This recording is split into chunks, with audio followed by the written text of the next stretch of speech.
Hello everyone. Welcome back to Mantra 2 episode. As we have seen in our last episode, the Om mantra stands as the root for every word, every creation, and that doesn't belong to any religion at all.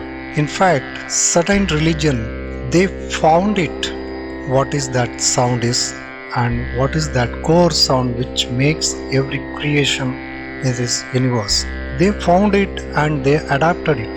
That doesn't mean that the mantra or the sound that belongs to only that religion.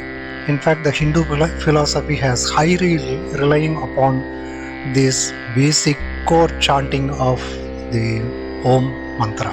But other religions too identified themselves similar things, but they renamed it and they and change it according to their own philosophies, doctrines, and principles of their own religion. So, irrespective of the religion, caste, creed, and race, this basic core sound exists everywhere. It persists everywhere, even in inanimate objects, animated objects, live objects, whatever it may be. This underlies in everything. Mantras are always attached to or pointing to certain God images. And nowadays there is a culture predominantly developing all over the world that pursuing a imageless God. They don't want to tell any name to the God. Instead, they wanted to create a amorphous image. Amorphous means there is no particular image for the identity. So they wanted to follow that kind of cult that is predominantly developing, and people are thronging behind it, and they claim that that is the superior culture too. So whatever culture you are following, it doesn't matter, but whatever mantra you follow, that should be prefixed by this basic core mantra, that is the Om. This is otherwise called as the Bij mantra. Bij mantra is having an enormous energy into it, and that supplies, in fact, that supplies more energy to the other part of the mantra that is attached to it. If you wanted to pursue mantra, there is crores of mantras. There is millions of mantras available. Which one we do prefer to choose for us? It's very difficult. So it depends upon one individual's preference, taste, and the cult that one prefers and believe and follows.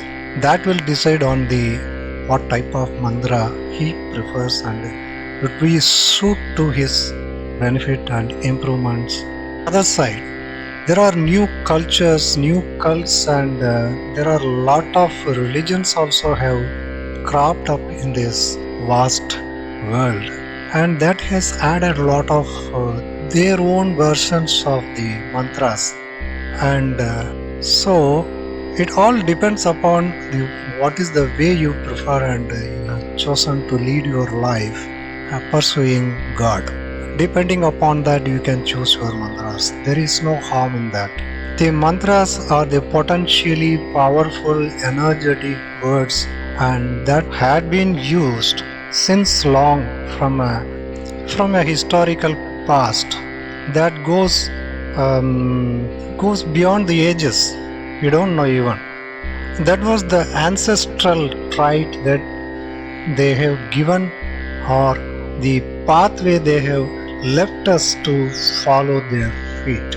Sages, rishis, siddhas, who pursued the God, who realized the God, who virtually they got the real God experience, they have stabilized this pathway and they have chanted these mantras for that particular intended purpose, and they have preached their disciples, and so it is hereditarily it is transmitted from generations to generation, and the purpose of it did not change ever.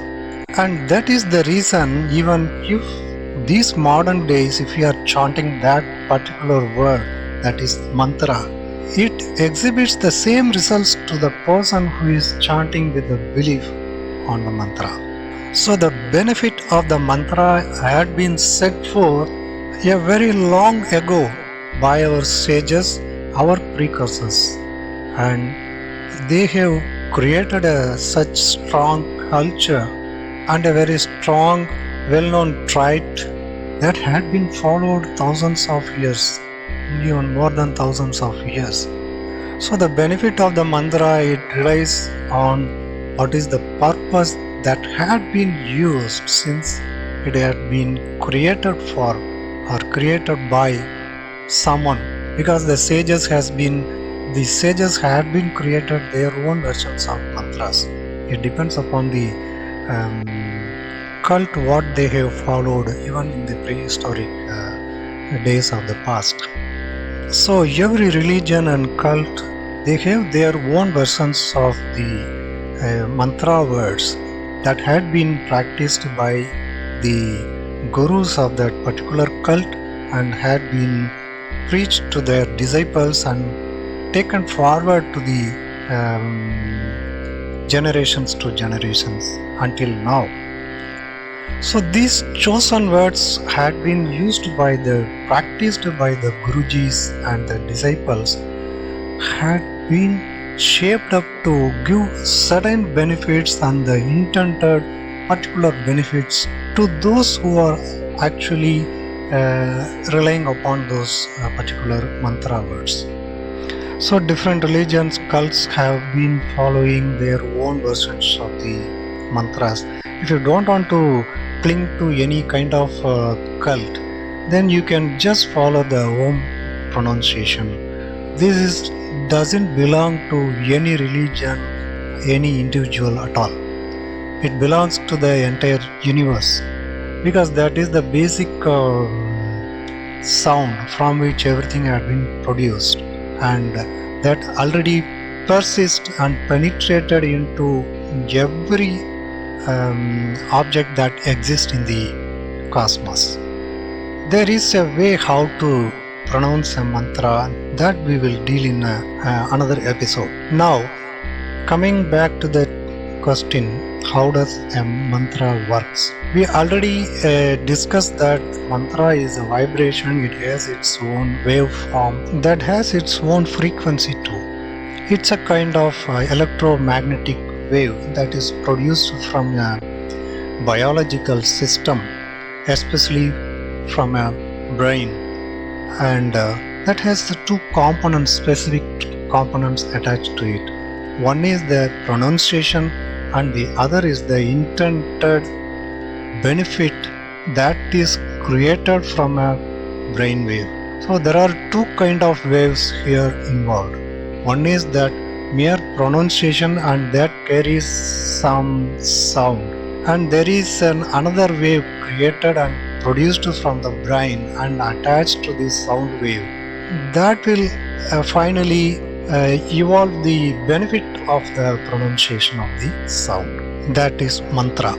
So mantra is an electromagnetic wave that is produced from a human being for an intended purpose, or to produce an intended results within himself or in the atmosphere that surrounds him. So finally, everything is the transmission of energy from one place to another place by the means of some waves, by the help of a certain word that had been practiced for that particular intended purpose since long ago.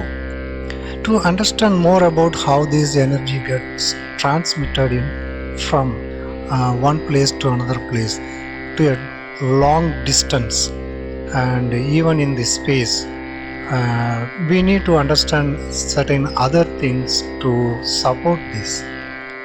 Scientists had identified cosmic rays that are coming from the inner deeper space, and each and every second every human being had been bombarded with, we have been bombarded with, every human being bombarded with thousands of cosmic particles that is coming from deeper space.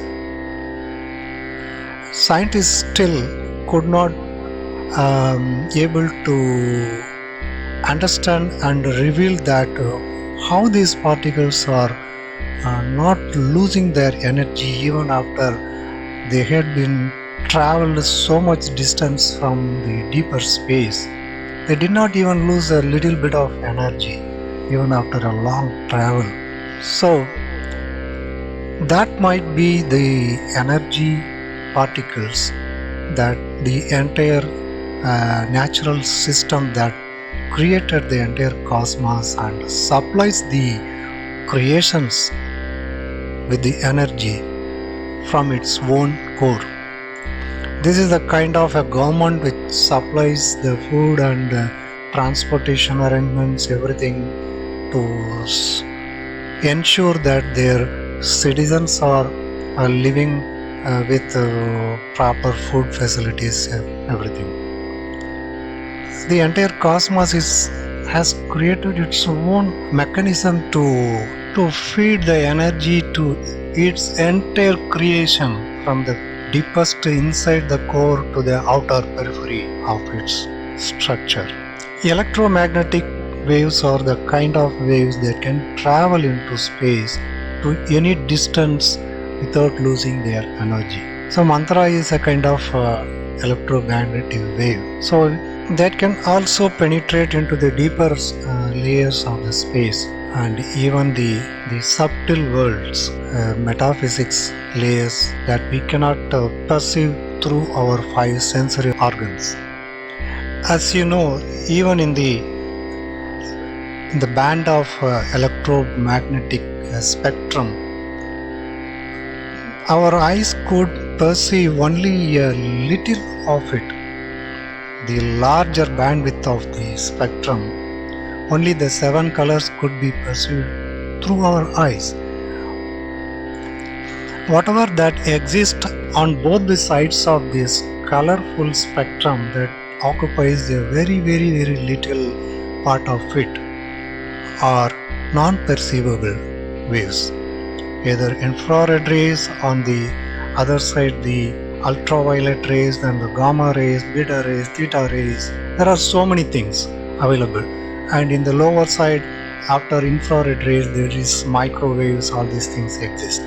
But if you see that whatever perceivable is less powerful and whatever is non-perceivable and that could be perceivable only through certain equipments and instruments are highly powerful, and you probably don't deny and you already know that the entire world is now ruled by the electromagnetic waves, and entire communication system highly relying upon these things. If they don't exist, if we cannot control that, the entire communication will go flap. Nowadays the modern technologies ensures us that we can easily communicate to a person who is stands apart, divided through the land and water, sea parts.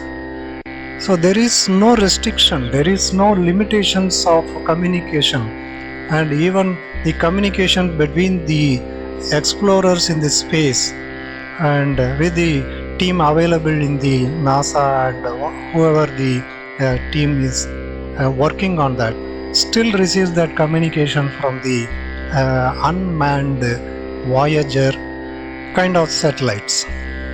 So when the new technology evolved and started to tap the benefits of the non-perceivable, physically non-perceivable electromagnetic spectrum,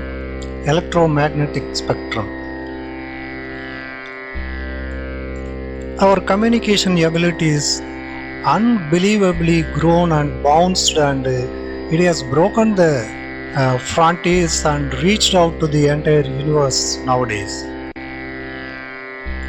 that had been realized because of the utilization of the powers of the electromagnetic spectrum and the immense natural power that persists inside that electromagnetic spectrum that had really leveraged its powers to expand our frontiers to the entire cosmos. While scientists relying upon scientific equipments to tap the resources, tap the powers of this electromagnetic spectrum, and to reproduce the electromagnetic waves too. The spiritualist, religious persons were relying upon their brain, their mind, and their physical components to tap the electromagnetic powers and reproduce it on their own. The mantras are one of such kinds that is produced from our brain waves and mind waves. We'll see how the mantra is working with a scientific example in the next episode. Please put your comments and like below each videos and subscribe to this channel so that you will not be missing any future postings. Thank you very much for your time. I'm your Ravi Kumar. See you in the next episode. Bye bye.